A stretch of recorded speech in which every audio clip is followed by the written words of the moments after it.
The title of our lesson today is Different Types of Volcanoes in Science 9 Quarter 3. Sense of this topic structure of a volcano. Classification of volcanoes.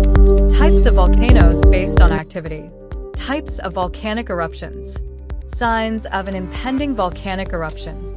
Ang Pilipinas ay tahanan ng ilang bulkan dahil sa lokasyon nito sa Pacific Ring of Fire. Ang mga bulkan ay kaakit-akit kahit na sa kanilang maringal na likas na kagandahan.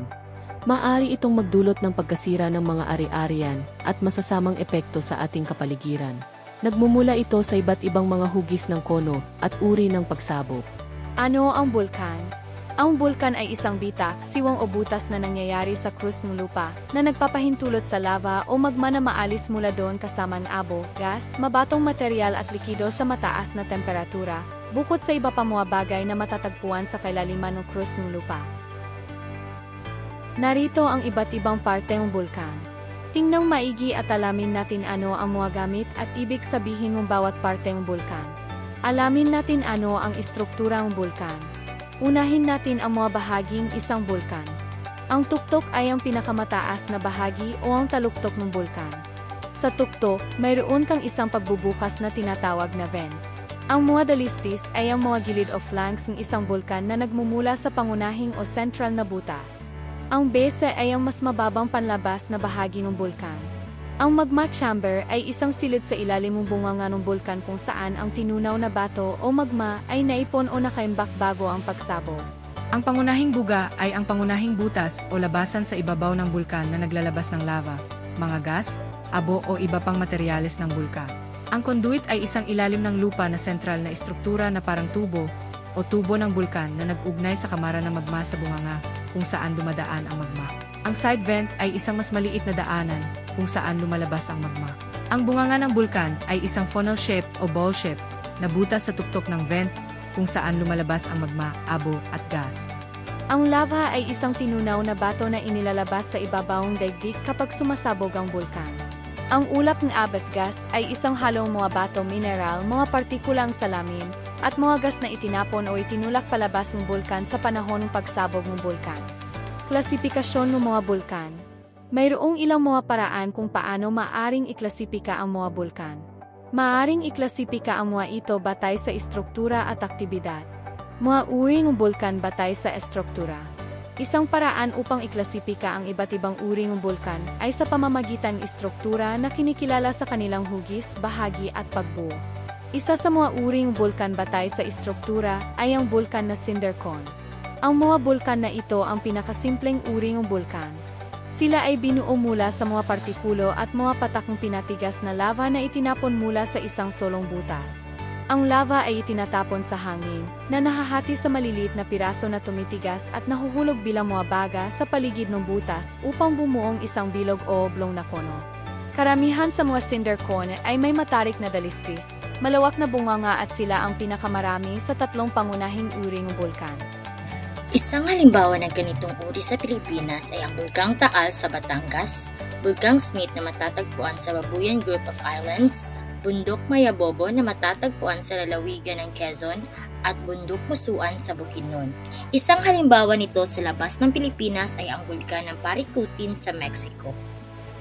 Ang mga bulkang composite o stratovolcanoes ay malalaki, karaniwang matatarik ang mga gilid, symmetrical na mga kono na may malaking sukat na nabuo mula sa magkakasunod na mga patong lava flows, volcanic ash, cinders, blocks, at mga materyales na pyroclastic. Isang mahalagang katangian ng mga composite na bulkan ay ang sistema ng conduit kung saan umaakyat ang magma sa ibabawang daigdig. Ang ilan sa mga kilalang composite volcano sa Pilipinas ay ang Bulkang Mayon sa Albay, Bulkang Arayat sa Pampanga, Bulkang Canlaon sa Negros Island, at Bulkang Apo sa Davao Region. Isang halimbawa nito sa labas ng Pilipinas ay ang Mount Rainier sa Washington, USA, at Mount Fuji sa Japan. Ang mga bulkang shield ay malalaki at malapad na bulkan na mukhang katulad ng kalasag mula sa itaas, kaya't ganito ang pangalan. Ang mga bulkan na ito ay halos ganap na binuong likidong daloying lava, kaya hindi matarik ang mga bulkan na ito. Madali silang makilala dahil sila ay matangkad at malapad, na may patag at bilugan na mga hugis. Ang lava ay hindi sinasamahan mga materyales na pyroclastic na nagpapaligtas sa mga shield volcano. Ang pagsabog sa mga kalasag na bulkan ay nagiging mapanganib lamang kung may makakapasok na tubig sa butas. Ang Mauna Loa ay isa sa pinakamalaking shield na bulkan. Mga uri ng bulkan batay sa aktibidad. Isa pang paraan ng pag-uuri ng mga bulkan ayon sa Philippine Institute of Volcanology and Seismology o PHIVOLCS ay batay sa kanilang aktibidad na ipinapakita ng kanilang kilos at mga tala ng kasaysayan. Ang mga aktibong bulkan ay mga bulkan na nagkaroon ng hindi bababa sa isang pagsabog sa nakalipas na 10,000 taon. Sila ang mga sumabog kamakailan at patuloy na nagpapakita ang regular na aktibidad tulad ng paglabas ng mga gas, lava at pag-agos ng abo. Ang bansa natin ay may mahigit 100 bulkan. 24 ang aktibo habang ang natitira ay maaring aktibo o hindi aktibong bulkan. Halimbawa, Babuyan Claro, Banahaw, Bulusan, Hibok-Hibok, Canlaon, Leonard Knisef, Makaturing, Matutam, Mayon, Pinatubo, Taal at marami pang iba. Ang mga hindi aktibong bulkan sa kabilang banda ay mga hindi sumabog sa nakalipas na 10,000 taon at hindi inaasahang sumabog muli sa katulad na sukat ng hinaharap. Walang mga palatandaan ng aktibidad ng bulkan sa mahabang panahon dahil naputol ang supply ng magma. Gayon din, ang pisikal na anyong bulkan ay may mga palatandaan ng matinding pagguho at pagsusuong. Halimbawa, Bundok Arayat, Bundok Banahaw, Balungao, Pangasinan, Binubulawan, Bulkang Kagwa, Laguna de Bay, Bulkang Malinaw, Bundok Bulusan, Bundok Makiling at Bundok Malindi. Ang mga potensyal na aktibong bulkan ay walang mga talang aktibidad ng bulkan ngunit mukhang bata sa morpolohiya. Halimbawa, Bundok Labo, Bundok Hood sa Oregon, Cotopaxi sa Ecuador at Fuji sa Japan. Mga uri ng pagsabog ng bulkan. Iba't ibang uri ng bulkan ay sumasabog ng iba-iba. Karaniwan silang ikinaklasipika bilang basa o tuyo depende sa nilalaman ng tubig ng magma. Ang mga bulkan ay inilarawan ayon sa estilong pagsabog tulad ng sumusunod. Ang phreatic o hydrothermal ay isang pagsabog na pinapagana ang agos ng tubig kapag ang mga mainit na bato ay nakakadikit sa tubig. Ito ay panandalian, may katangyan ng mga haliging abong ngunit maaring simula itong mas malaking pagsabog. Ang phreatomagmatic ay isang marahas na pagsabog dulot ng pagdikit ng tubig at magma. Bilang resulta, isang malaking haliging napakapinong abo at mabilis at pahalang na paglabas ng mga materyales na pyroclastic na tinatawag na bases surges ang naobserbahan. Strombolian ay isang panapanahong, mahina hanggang marahas na pagsabog na may katangyan fountain lava, katulad ng Irazo Volcano sa Costa Rica.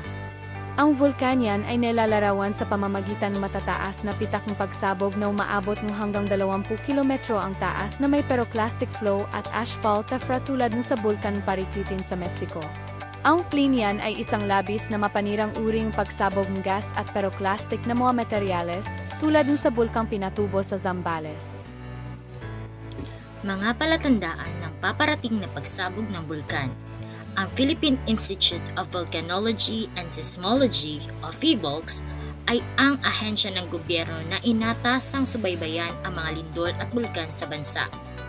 Batay sa kanilang mga natuklasan, narito ang mga karaniwang palatandaan kapag malapit ng sumabog ang isang bulkan. Mga palatandaan papalapit na pagsabog ng bulkan. Pagkakaroon ng mga pagyanig ng bulkan. Pagkatuyaw ng mga halaman sa paligid ng itaas na dalistis. Pagkatuyaw ng mga bukal balon sa paligid ng bulkan. Umuuga ang lupa. Pagtaas ng temperatura ng mga balon at lawan ng bunganga malapit sa bulkan. Pagpapaunlad ng mga bagong thermal na lugar. Pagkakaiba-iba sa chemical na nilalaman ng mga bukal at lawan ng bunganga. Pagguho mula sa mga tuktok na lugar. Liwanag ng bunganga. Pagtaas ng stemming activity.